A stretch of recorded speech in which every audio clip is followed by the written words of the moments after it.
Hello friends, welcome to my channel শর্মির lifestyle. তোমরা সবাই কেমন আছো? আশা করি সবাই ভালো আছো। ভোলেনাথে কৃপায় আমিও ভালো আছি।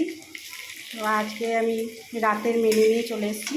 আজ গুরু পূর্ণিমা, নিরামিষ দিন, ওই জন্য আজকে পটল আলুর তরকারিটা করছি নিরামিষ। তো আমি কিভাবে বানাই সেটাই তোমাদের সাথে শেয়ার করছি। তো ফার্স্টে আমি আলুটা দুটো সিটি দিয়ে সেদ্ধ করে নিয়েছিলাম আর পটলটা ভেজে নিয়েছিলাম। তো এবার তেলে এই দুটোকে কষছি একসাথে। এরপরে এরপর মশলা দেবো। তো দেখো, এখানে আমি মশলাটা বানিয়ে নেবো। আমি টক দই নিয়েছি। এরপরে এতে দিয়ে দেবো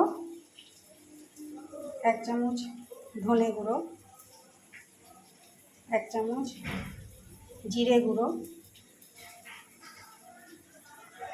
একটু হলুদ দেবো, 8 চামচ মতো হলুদ,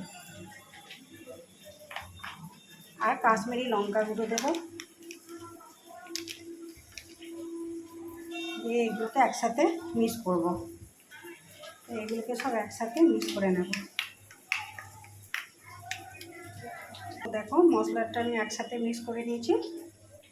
এবারে পটল আলুটার উপরে মশলাটা দিয়ে দেব।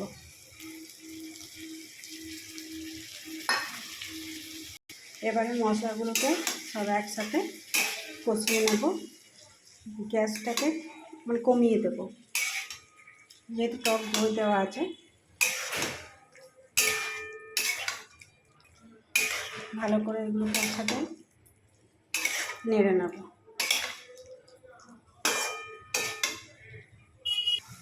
এবারে দিয়ে দেবো স্বাদ মতো নুন, আর একটু সামান্য চিনি দেবো কালারটা হওয়ার জন্য।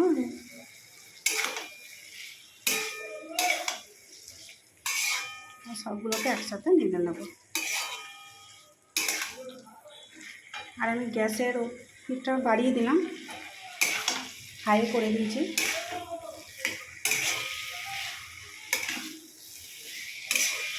এগুলোকে ভালো করে একসাথে কষবো এবার মশলাগুলোর সাথে। এরপরে সেদ্ধ করে আলু সেদ্ধ করে রেখেছিলাম যে জলটা, সেই জলটা দিয়ে দেবো। কারণ পরোটার সাথে খাবো, একটু রসা না করলে ভালো লাগবে না। পটলটা একটু রসা করবো। জল দিয়ে দিলাম। এবারে এটাকে 10 মিনিট ফুটতে দেবো। তো দেখো, আমার তরকারিটা হয়ে এসছে। এই যে একটু গরম মশলা দিয়ে দিলাম, আর 1 চামচ মতো ঘি দিয়ে দেবো। ঘিটা নামিয়ে দেব। গরম মশলাটা দিলাম, অফ করে দিলাম গ্যাসটা। পরে 1 চামচ ঘি দিয়ে দিলাম।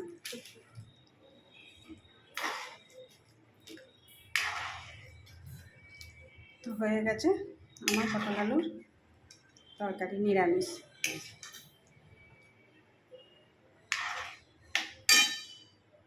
তো দেখো, আমি রাতের খাবার বেড়ে নিয়েছি। তো এই হচ্ছে পটল আলু নিরামিষ তরকারি আর পরোটা। এই হচ্ছে আজকে আমাদের রাতের মেনু। তো তোমাদের ভিডিওটা কেমন লাগলো? যাদের ভালো লাগবে অবশ্যই লাইক করে দেবে। আর যারা সাবস্ক্রাইব করেছো, আমার সাথে আছো, তাদেরকে অসংখ্য ধন্যবাদ এবং আমার অনেক ভালোবাসা। আর যারা এখনও সাবস্ক্রাইব করো নাই, প্লিজ সাবস্ক্রাইব করে দিয়ে আমার সাথে থেকে যাও।